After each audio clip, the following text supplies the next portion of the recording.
Trust me.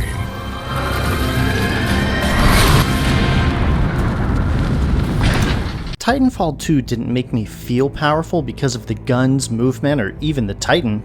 It made me feel powerful because I trusted something, and that trust earned me the power. Titanfall 2 is fast, clean, legendary even, but underneath all the sliding and shooting is a design philosophy that does something most games don't even try. It earns your trust, one mechanic at a time, and by the end, it's not just about controlling BT, it's about believing in him. Let's not pretend Titanfall 2 isn't insanely cool. It is. You can feel it in your first slide. The friction is tuned to perfection. It's satisfying just to move in this game, and that's before the first bullet leaves your gun. The pacing, the momentum, the way levels flow. It's like Respawn made every hallway and rooftop to say, you are the main character. And they're right. The game's built to make you feel unstoppable. Like, the moment you touch a wall, gravity apologizes and gets out of your way. And then there's the level design. Yes, cause and effect is the obvious highlight. It's a flex. The devs said, what if we invented time travel mid-mission and still made it flow like butter? And then they just did it. It's brilliant. I'm not going to spend the whole video talking about it because everyone has, but what I want to talk about is what precedes that brilliance. Before Titanfall 2 impresses you, it does something much rarer. It invites you. Now, let's rewind. Before you become the pilot, before BT, before the slick movements kick in, you're just Cooper, a rifleman. You're not special, you're not in control, you're tagging along with Captain Lastimosa, running drills in the mud, hoping to survive long enough to not get body bagged. And the game does something really important here. It doesn't give you the Titan, not even a test run. There's a moment in the tutorial, after you've learned to wall run, double jump, hit the targets, where you call on a Titan. And you think, oh sick, I get to try one. But no, the training ends.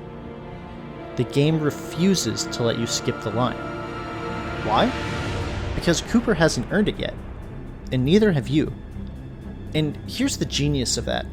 Titanfall 2 is already a fast-paced, momentum-heavy shooter.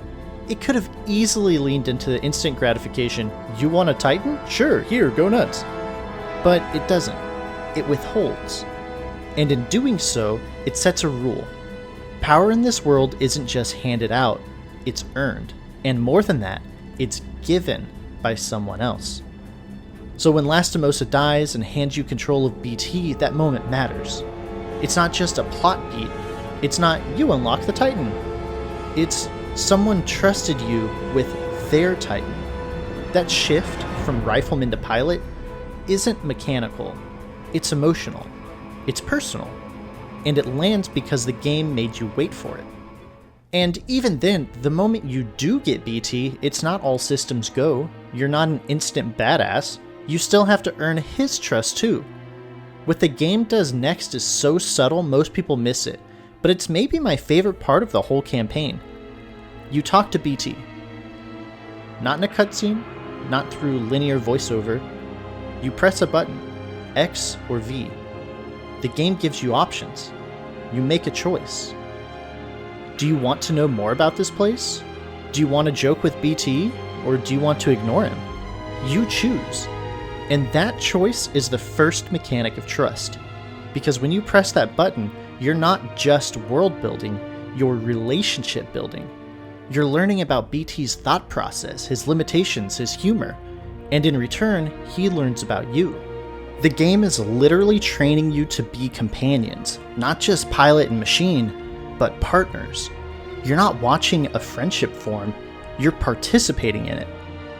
You and BT become a team not because the game told you so, but because it made you act like one. Over time, in little quiet moments, through choices, through action. And when it's finally time to hop into the cockpit, when BT lifts you up and you drop into the seat for the first time, it feels right. Not just because it's epic, but because it feels earned. So now you're in the Titan, And what's wild is that it doesn't feel like it's just unlocking a vehicle. It feels like walking into a relationship. Because everything the game did before this moment, the waiting, the dialogue, the setup, made you think about BT as more than a tool. You didn't just unlock a cool robot. You stepped into a partnership that had already begun forming. And the gameplay reflects that in every single interaction. BT catches you mid-air like it's nothing. Not only because the devs wanted a cool moment, but because he was looking for you. The first time he tosses you across a gap, you instinctively brace like, wait, what the hell is this?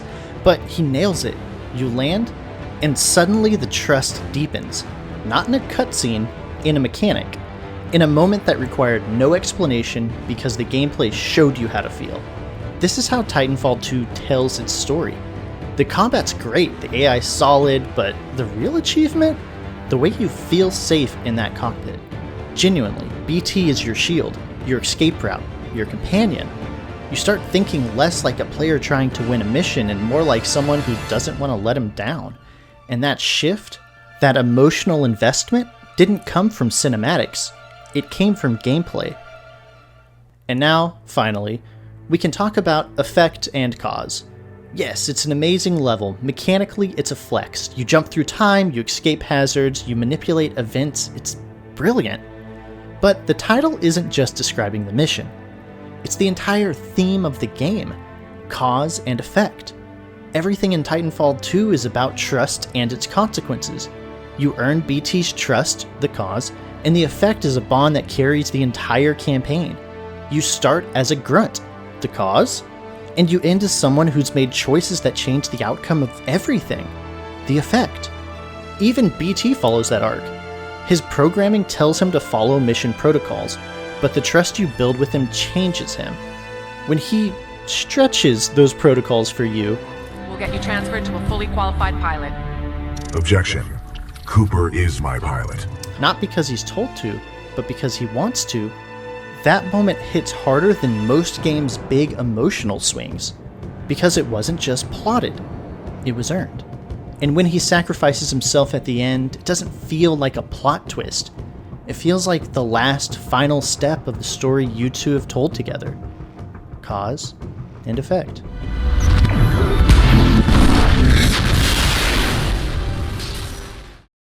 Looking back, Titanfall 2 isn't just great because it's smooth or cool or well written. It is all of those things, but that's not why it stuck with me. It stuck with me because I trusted a robot. And that robot trusted me back. Not because a cutscene told me to, but because every button I pressed, every wall I ran on, every dialogue option I chose, every leap I took, reinforced that bond. Titanfall 2 is about trust, about earning something, not being handed it, and then watching how that trust changes the world around you. That's more than just good storytelling, and that's only possible in a video game. And that's why I will remember Titanfall 2 for a long, long time. Thanks for watching. This channel's still finding its rhythm, but here's the idea. I stream a short game on Mondays, then post a video like this on Friday. Part review, part retrospective, part overthinking. If you want to see the next game unfold live, come hang out on stream. It's a different vibe overall altogether. Recommend you disembark. What are we doing? But if you're just here for these deep dive post-game breakdowns, come back next Friday, see what I'm up to. Here are a few games I'm thinking about tackling next. I think I'm leaning towards What Remains of Edith's Finch, The Stanley Parable, or Before Your Eyes. But if you've got different thoughts or other short games to recommend, drop them in the comments. I'm always looking for stuff that can hit hard in under 10 hours. I'm trying to do it in one stream, maybe two if I have to. Anyways, subscribe if you want, or don't. Either way, thank you for watching this far. I really, genuinely appreciate it.